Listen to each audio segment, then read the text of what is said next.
Salut à tous les amis, j'espère que vous allez bien. Alors aujourd'hui, une nouvelle vidéo sur la Westfield et aujourd'hui on se retrouve pour une grosse vidéo, j'espère celle qui va enfin libérer le moteur.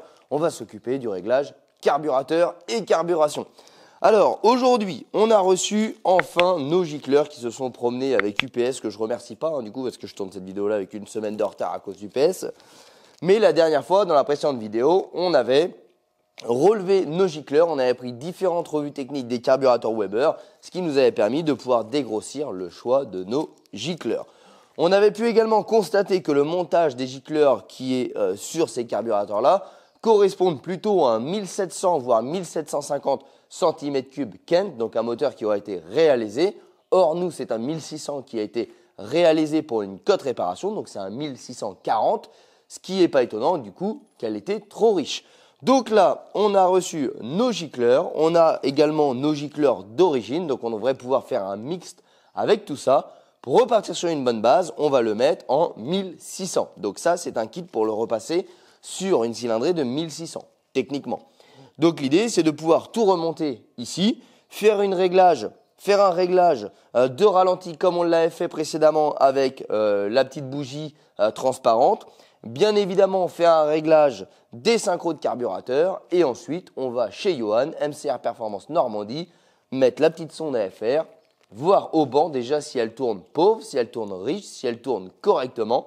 Et ensuite, une fois qu'on aura terminé de régler ça, en espérant qu'on ait suffisamment de gicleurs pour pouvoir régler de manière optimale, sinon il faudra recommander des gicleurs et recommencer les réglages. Donc la vidéo sera juste plus longue pour moi, mais pour vous, ça ne changera pas grand-chose. Mais surtout, une fois qu'on a le bon rapport air-essence à la lambda chez Johan, on pourra effectuer un tir cette fois-ci de puissance, donc à plein régime, pour voir si oui ou non, elle sort enfin plus de chevaux. Donc là les amis, c'est parti, on va démonter nos supports de gicleurs. On va venir changer tout ça. Donc on a les gicleurs d'essence qu'on change, on a les gicleurs d'air qu'on change. Et j'ai également pris l'initiative de changer nos gicleurs de ralenti. Alors dans la précédente vidéo, on avait également réglé le ralenti. On s'était aperçu qu'on arrivait à régler le ralenti avec ces gicleurs d'origine. Le seul problème, c'est qu'en roulant, on a vraiment à la reprise des gaz, un moment où la voiture elle est trop pauvre. Et ça se joue également avec le gicleur de ralenti. Donc après avoir recherché sur internet et sur les revues techniques, et normalement ce moteur-là est monté avec des F945 en gicleur de ralenti et ce n'était pas du tout ce qui était monté dessus. Donc le ralenti était bien réglé, mais à la reprise du filet de gaz, on avait un problème. Donc j'espère cette fois-ci le solutionner avec ça. Donc les amis, c'est parti, on attaque la méca. Alors, hop, c'est parti. Alors déjà, j'ose espérer que après le changement des gicleurs, elle fume pas noir comme elle fume actuellement, parce qu'aujourd'hui elle fume vraiment énormément noir. À tel point que sur mes dalles bleues, je suis obligé de mettre un petit carton, tellement que ça goudronne le bordel. On retire les petits rameurs. Hop. Alors du coup, c'est parti. On va déposer nos gicleurs principales déjà. Hop. Donc là, souvenez-vous, on avait besoin d'un diffuseur F16. Là, c'est bon, on a bien un F16.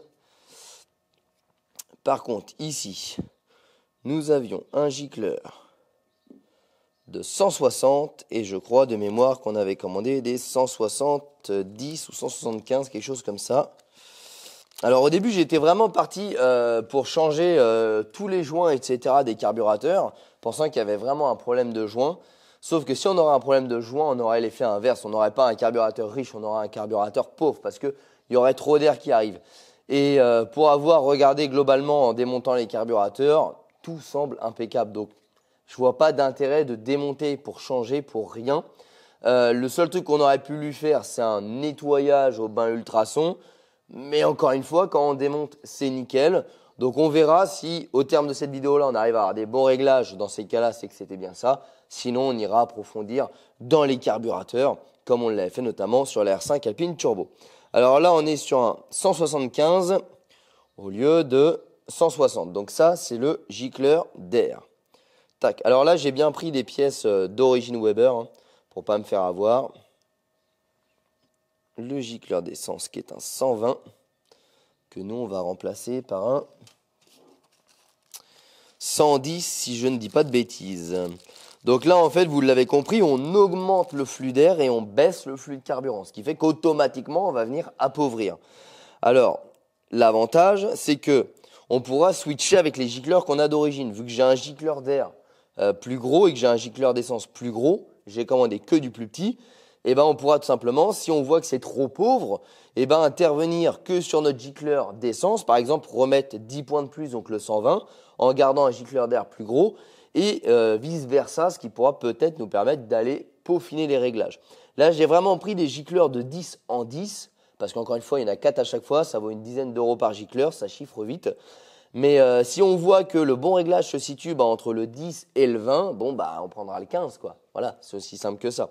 Mais en tout cas, ça permet de dégrossir, et j'espère avoir la chance de tomber bien pile poil du premier coup. Alors, hop, pour le premier, c'est tout bon. Les 4 principaux, et après, on fait nos gicleurs de ralenti.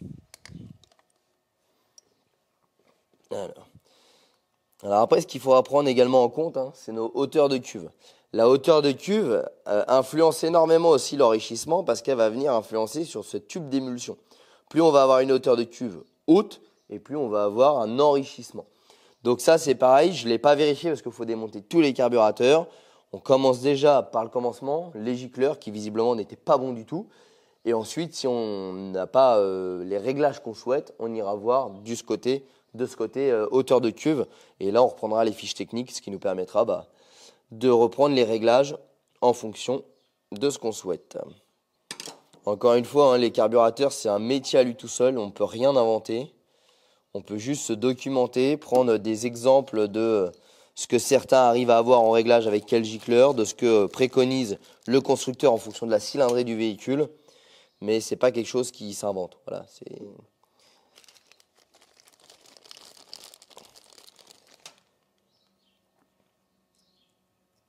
Tac. Et tac. De toute façon, on va déjà aller faire un petit essai routier. On va immédiatement se rendre compte du comportement de la voiture. S'il est amélioré ou s'il est détérioré. Ça va se voir direct. Et puis même là, au ralenti, quand on démarre, on a vraiment une fumée noire. Enfin, quand on démarre, même pas. Quand on accélère au ralenti, on a une fumée noire incroyable. Et c'est signe vraiment que c'est extrêmement riche, quoi. Alors maintenant, on passe au gicleur de ralenti. Bon, ce qui est bien aussi, c'est qu'on devrait gagner un petit peu en consommation. Et sur cette voiture-là, quand on gagne en consommation, on gagne en autonomie surtout. Parce qu'avec 20 litres de réservoir, souvenez-vous, quand je l'ai acheté, j'ai fait toutes les stations d'essence entre Angoulême et chez moi. Alors là, vous voyez, sur le gicleur de ralenti, en fait, on a un F6 50.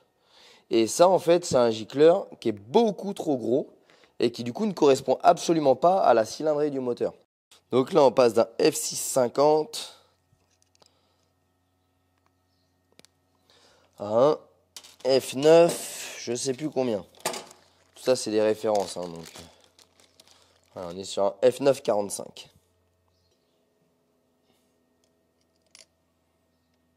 On fait la même chose pour les autres.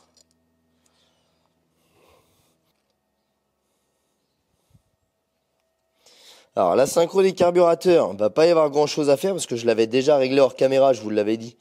Dans la précédente vidéo, là où on avait réglé justement ces fameux gicleurs de ralenti. J'avais au préalable fait un dégrossi de la synchro. On va pouvoir la revoir ensemble, c'est vraiment plus pour vous expliquer comment ça fonctionne, plus que pour la refaire, mais au moins, ça permet aussi de pouvoir contrôler si jamais ça a bougé. Donc là, au préalable, les petits joints qui étaient un petit peu secs, visibles, je les avais changés hors vidéo. Donc normalement, au niveau des carburateurs, je vous dis, mis à part en interne qui ne serait pas visible, les joints n'ont pas besoin d'être changés. Bon, donc là, on va pas remettre les mousses, vous allez comprendre pourquoi. Parce que pour le réglage de la synchro, on a besoin de ce petit appareil, ici, qui va nous donner une dépression. Et en fait, on va avoir besoin de le mettre ici.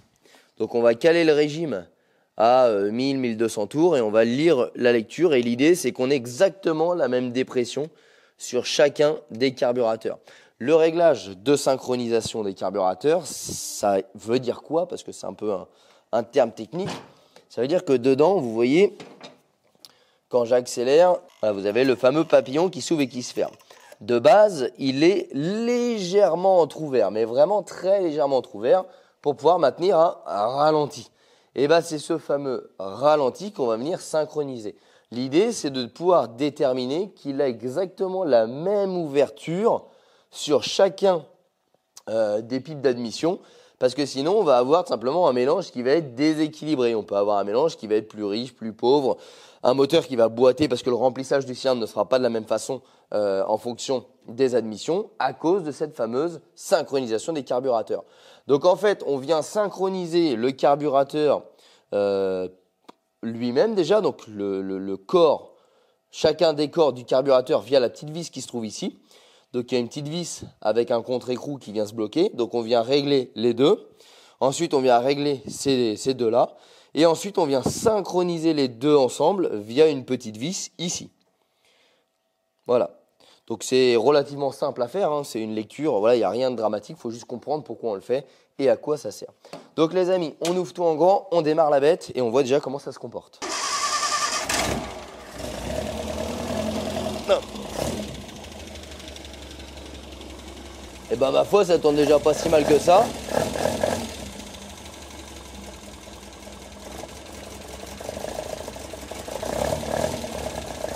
Écoutez, on va le laisser tranquillement chauffer. Ça tourne correctement. Donc une fois qu'il est chaud, on se retrouve pour les réglages.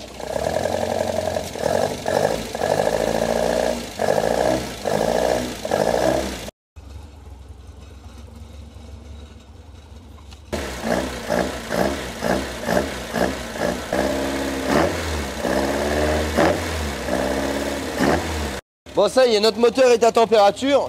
Donc on va pouvoir venir contrôler la synchro des carbus. La synchro des carbus, on va mettre entre 1000 et 1100 tours. La pile est à 1100 tours. Donc, on met dessus ici. Et là, on peut lire qu'on est pile entre le 4 et le 5. On voit bien la graduation. Là, on est pile entre 4 et 5. On va vérifier celui-ci. Là, on est pile entre 4 et 5. Donc, par exemple, mes deux carburateurs-là sont bien synchronisés. Si j'aurais souhaité les resynchroniser ensemble, c'était la fameuse petite vis ici avec le contre-écrou, celle que je vous ai parlé tout à l'heure. J'avais déjà fait une synchro de carbu, donc peut-être qu'elle n'a pas bougé. Ici, on mesure. Ah, là, on va faire forcément un réglage entre les deux. Vous voyez, là, je suis à 3,5. Je suis avant le 4, alors que je devrais être entre 4 et 5. Et ici, pareil. Donc, encore une fois, eux sont bien synchronisés. Eux sont bien synchronisés, mais on voit qu'on n'est pas synchronisé entre les deux. Donc là, eh ben c'est très simple. On prend un petit tournevis et on va venir interagir sur cette vis-là. Et il faut qu'on arrive à synchroniser ce carburateur-là avec ce carburateur-là. Donc là, en l'occurrence, il faudra que je sois entre 4 et 5. Donc c'est parti. Là, il faut que j'ouvre un peu pour avoir plus de dépression. Et mon moteur va se stabiliser. Voilà, donc là, vous voyez, j'arrive presque. Voilà. Donc là, on a un moteur qui boite moins immédiatement. Là, on est entre 4 et 5. Celui-là manque un petit peu, vous voyez, on est légèrement en dessous du 4. Donc celui-là, il va falloir que j'interagisse dessus. Donc là, on débloque. Et là, il va falloir que j'augmente ma dépression, donc que je visse légèrement. Vous voyez, on arrive pile entre le 4 et le 5. Alors, on recontrôle. Je vérifie mon régime de ralenti qui est toujours pareil. Je suis à 1000, 1100, 1150 tours. Donc là, je suis entre 4 et 5.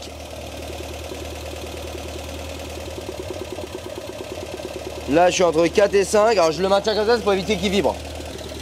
Donc là, on vérifie. 5 ici. 5 ici. 5 ici. Et 5 ici. Donc là, notre réglage de synchronisation de carbu, il est terminé. Maintenant, on passe au réglage de la richesse de ralenti, comme on a fait la dernière fois avec la petite bougie transparente.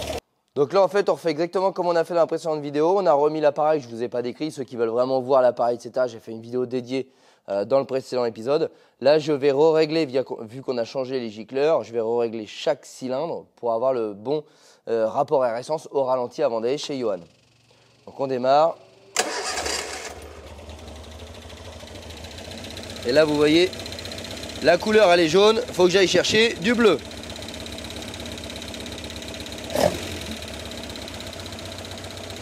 Là, on est bien bleu.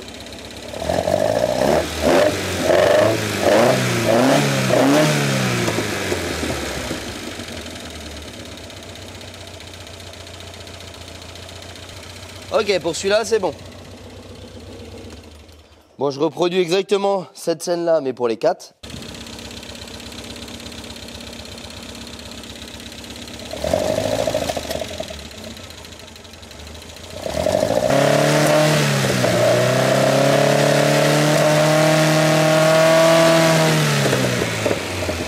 Déjà, c'est bleu sur presque toute la plage, quand avant, c'était jaune sur toute la plage. Donc ça, c'est plutôt un bon point. On fait le dernier cylindre.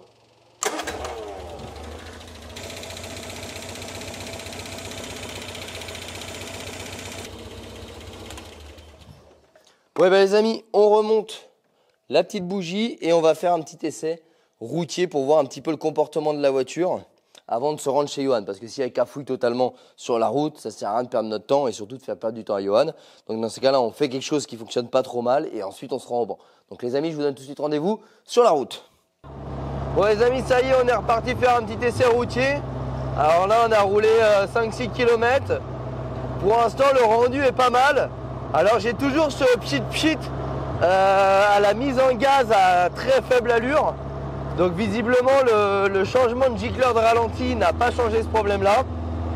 Par contre, alors je vous dirais pas que j'ai une sensation que j'ai plus de puissance parce que j'arrive pas à le déterminer. Par contre, à l'oreille, le moteur fait vraiment un bruit qui est beaucoup plus agréable. On sent qu'on n'a plus le brrr d'un moteur très riche. C'est plus fluide.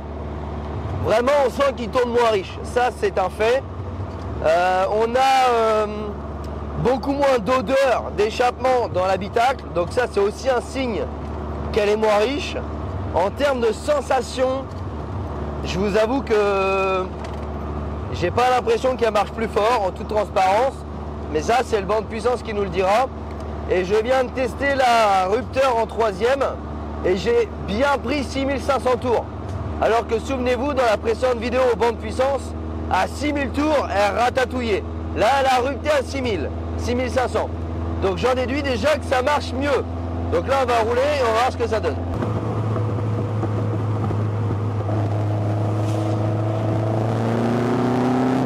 Salut Johan, comment tu vas? Salut Evan, ça va et toi? Bah impeccable. Bon les amis, on se retrouve du coup chez Johan, MCR Performance Normandie, vous commencez à le connaître maintenant. Donc là, Johan, pour te tenir un peu informé de ce qu'on a fait, la dernière fois, on avait commencé cette vidéo en prenant des mesures d'AFR chez toi. Ouais. Ensuite, j'ai commandé mes gicleurs, bon ça a été un petit peu long, on a eu quelques galères de livraison. Ce qu'on a fait, c'est qu'on a augmenté le gicleur d'air, on a baissé le gicleur d'essence. Tu vois, j'ai plein de petites feuilles qui sont ici. En gros, j'ai les documents techniques en fonction de la cylindrée de Weber.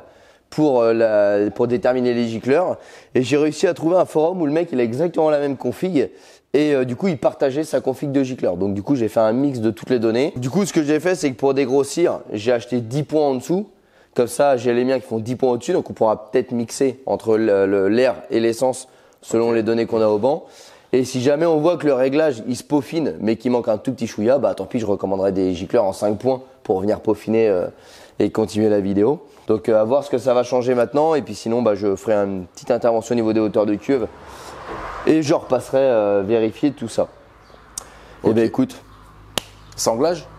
Allez, et puis du coup on se fait quoi pour on va peut-être pas tirer tout de suite, on va peut-être mesurer, tu sais, comme on a fait l'AFR pour voir un petit peu comment elle se comporte. Progressivement, ouais. Et puis après oui, progressivement, si tant que c'est bon, et après on mettra godasse et puis moi je te dis au niveau comportement moteur et sonorité moteur, elle est transformée. Ouais. C'est-à-dire qu'avant elle faisait puis elle puait, etc. Là elle fait elle est, alors comme je t'ai dit, je suis pas sûr qu'elle ait gagné en puissance, mais en tout cas elle a gagné en réactivité.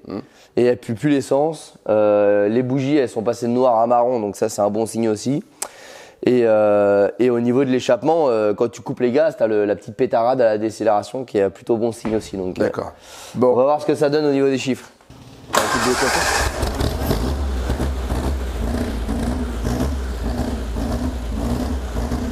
Je peux y aller? Ouais, mais là tu roules normal. Normal dans un village ou normal sur la nationale? Normal sur un village. Tu vois le pchit là, Ouais, tu j'ai l'entends? entendu, ouais. Ça, je pense c'est mes hauteurs de cube. Parce que mon gicleur de ralenti, c'est bien su préconisé. Et j'ai comment? J'ai le réglage, il est bon. Et je l'ai vraiment entre 2 et 3000. Tu vois, là, je suis à 1005, elle le fait. Passer 3000, terminé. Tu vois, là, 2100. Et elle l'a toujours fait.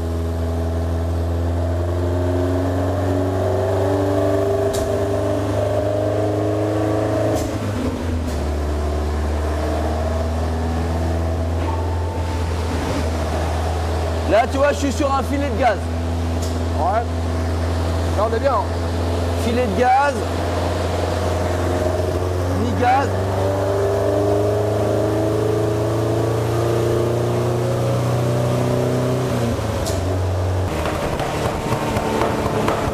On va pouvoir le faire un tir. On va dire.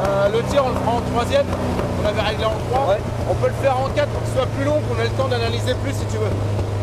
J'ai peur qu'en 4, elle tire fort. C'est une longue la 4. Bon, on reste en 3. En 3, je vais remettre un peu de frein au banc. Attends. Donc, première, deuxième.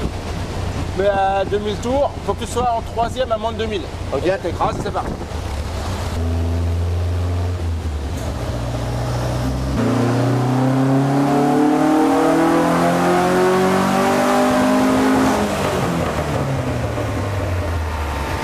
À 6000, elle a bloqué.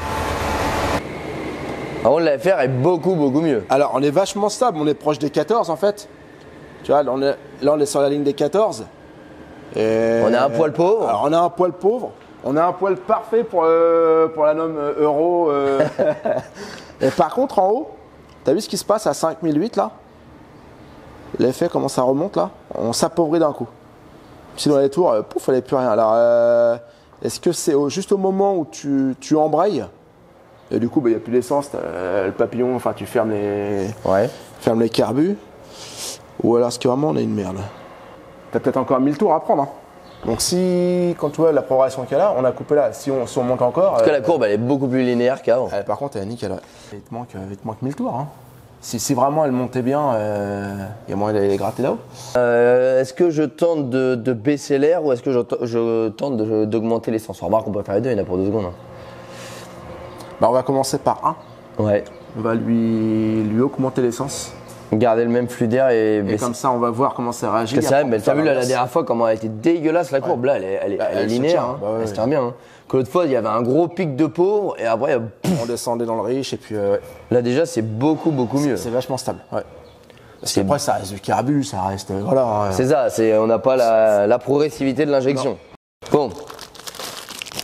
Nous avons un dilemme. Soit on baisse la quantité d'air, soit on augmente la quantité d'essence. Bon, étant donné qu'on est, je suis pas ingénieur, Johan non plus. On va partir. On va augmenter l'essence et on verra de toute façon. Ouais. Déjà, faut en faire qu'un. Je fais qu'un gicleur. Oui, c'est ça, il y en a 4, ouais, c'est ça. Ça va être sur l'équilibre des 4, ça alors, va. si on calcule 4 cylindres, un seul gicleur, 25%, ouais, c'est bon, vas-y. Tac. Bon, en tout cas, je suis content, ça a quand même sacrément lissé la courbe.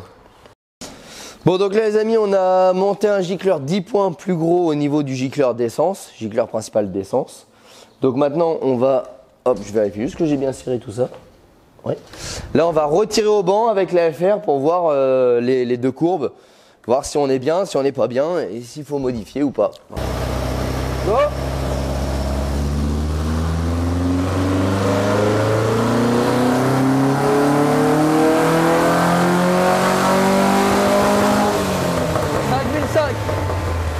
Elle a coupé.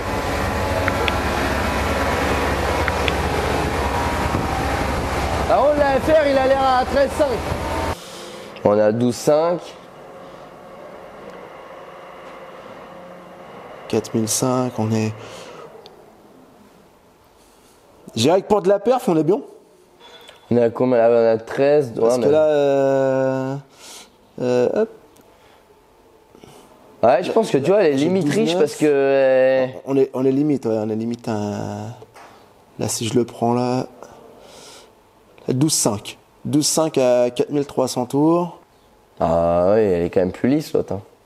Et encore, non, pas vraiment. Elle a les mêmes vagues. Hein. Ah ouais, en fait, non, c'est pas. Alors, au début, ça change un peu. On a vraiment un pic pauvre au début que là, on n'a pas. Alors, t'as vu là, on prend du couple et de la puissance partout en fait. À partir de 3000. Ouais, on prend un peu de puissance partout, ouais. Alors, là, ce qu'on va faire, c'est que pour s'assurer que c'est pas l'avance à l'allumage qui nous bloque au niveau du rupteur, parce qu'aujourd'hui, elle prend pas ses tours, on va retirer 5 points d'allumage à partir de 3000 tours. Ça va nous permettre de pouvoir vérifier que c'est pas l'allumage. Parce qu'en fait, c'est depuis qu'on a refait l'allumage, elle ne va plus chercher le rupteur. Bon, avant, elle ne ruptait pas du tout, elle était nos limites. Maintenant, elle a des limites, mais tout à l'heure, on était à 6000, là, on est à 5008. Il y a quand même un pépin là-dessus. Alors, est-ce que c'est les bougies? Est-ce que c'est l'avance à l'allumage? On avait vérifié le cliquetis, on n'avait pas. Donc, bon, bah, on va tenter quelque chose et on va voir ce que ça donne.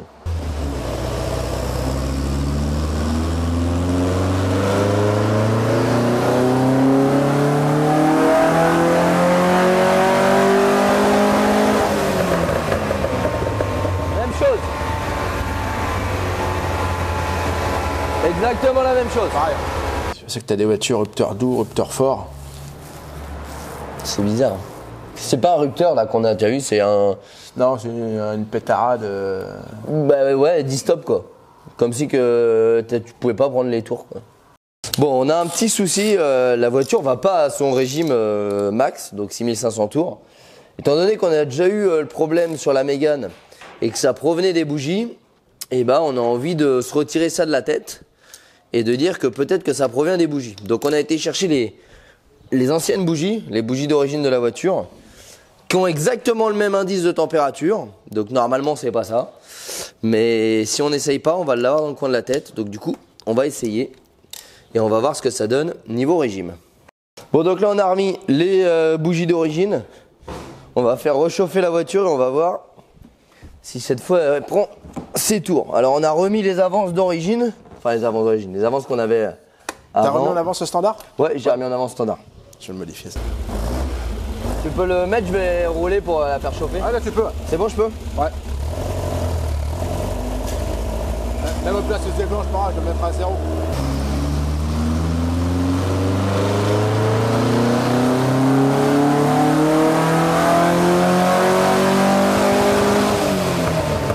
Même problème. Ouais, c'est un 5005. Hein. Ah ouais, c'est C'est net, il n'y a plus rien. C'est super bizarre ça. Après, ce qui pourrait être bien, c'est de faire un tir sans frein. Tu sais, avec un mi-pédale, essayer d'aller chercher le rupteur. Ah oui, on peut, ouais. Voir si elle prend plus de tours, si c'est vraiment pleine charge. Pleine charge et puis la elle veut mi-charge. pas. Ouais. Bon, je vais remettre les bougies. Toc. Parce que du coup, on sait que c'est pas ça. Tu vas vouloir essayer en mi-charge avant? Ouais, tu veux regarder quoi, la faire? Non, mais on peut aller la faire en même temps, mais en mi-charge et voir si elle va chercher le rupteur. Enfin, si elle va chercher la 6005. Ouais, si tu veux. Ouais. Là, le banc il se déclenchera, mais j'ai mis le mettre 100 de frein, j'ai mis 1. Donc, Ok. Donc là, j'y vais, mais je vais mi-charge quoi. Là, on essaie d'avoir le régime. Ouais, ça.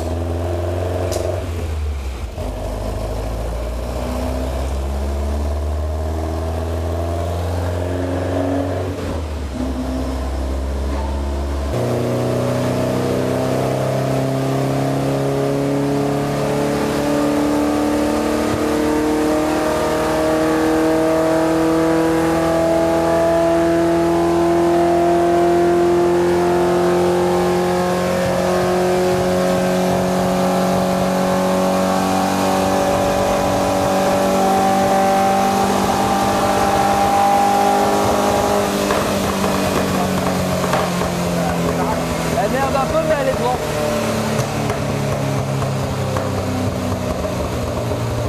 Ça ratatouille, mais ça les prend.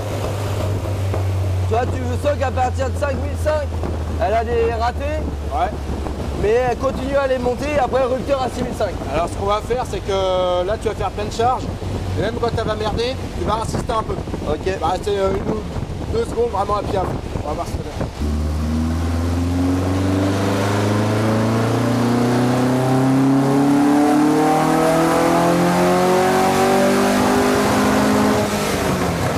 Ah, elle prend pas. Elle descend même le régime. Ça va faire vers 5009 et après 5005. Bon, donc là on a toujours le même problème, on ne savait pas d'où ça vient. Histoire de repartir en vérifiant bien les réglages, on fait un dernier tir sur le banc. Et puis après, il va falloir trouver le dernier problème. C'est bon là, Yo-Yo? C'est bon pour moi. Ouais.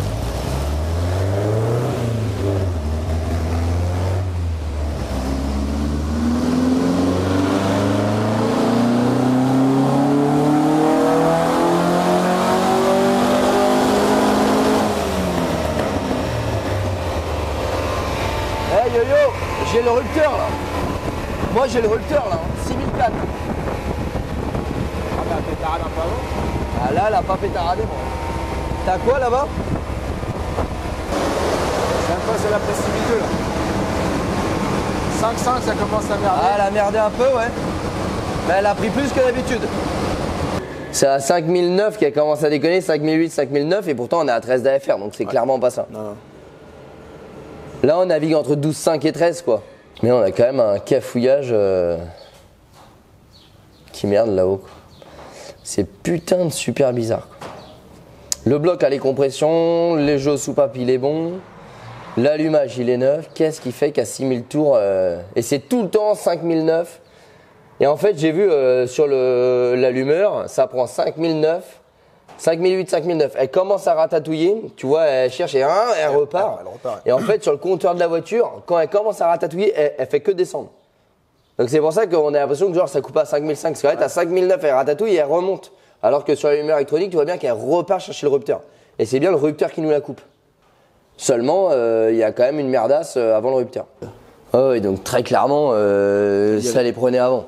Donc c'est depuis l'allumage que ça les prend plus. Donc il faut que je regarde de ce côté-là. Faut que je regarde de ce côté-là, il n'y a pas à chier. Bon bah les amis, ça s'achève pour cette petite vidéo. Vous avez remarqué quand même qu'à chaque fois qu'on vient ici, il n'y a jamais rien qui marche. Hein. Johan, merci à toi. De rien, merci. On règle un problème, on repart avec un autre problème. Mais bon, c'est aussi ça, la joie de la mécanique à l'ancienne.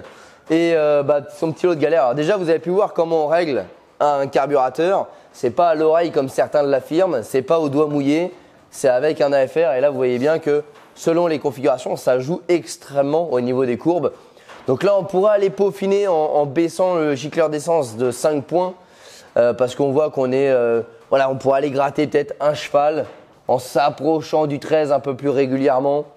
Bon, on verra, peut-être qu'on le fera. Pour l'instant, ça sert à rien. On a un beau réglage, on est entre 12,5 et 13, c'est pas mal du tout. Ouais, pas mal. Ouais. Maintenant, ce qu'il faut régler, c'est ce foutu problème de régime. Pourquoi elle cafouille à 5008 quand avant, on voit, elle prenait 6003, 6005 sans aucun problème. Et je rappelle que c'est nous qui coupions le moteur. C'est pas elle qui coupait. Donc, il va falloir qu'on regarde de ce côté-là. Les amis, un grand merci à tous d'avoir regardé cette petite vidéo. Si vous avez des idées du problème, eh ben, n'hésitez pas, mettez-le en description de la vidéo. Ça peut toujours nous aider. N'hésitez pas. Chez Yo-Yo, vous avez 10% avec le code GLB, donc vous venez de ma part et vous avez 10% sur tout ce qu'il fait. Exactement. Je te laisse encore une fois répéter ce que tu fais. Puissance, éthanol. On parle de solution EGR, solution FAP, solution AdBlue. Et encore plus. Réglage carbu, il a ajouté à ça. Réglage carbu maintenant. Ouais. Bon les amis, un grand merci à tous, un grand merci à toi Yo-Yo. Au plaisir. Et puis on se retrouvera les amis dans le prochain épisode, peut-être pour tester avec l'ancienne bobine, je sais pas. Là on va un petit peu fouiller parce que je vous avoue que je sèche un petit peu. Allez, n'hésitez pas à nous rejoindre sur les réseaux sociaux, Facebook, Instagram. Tous les coordonnées de Yo-Yo sont également en description de la vidéo et moi je vous dis à très bientôt. Ciao.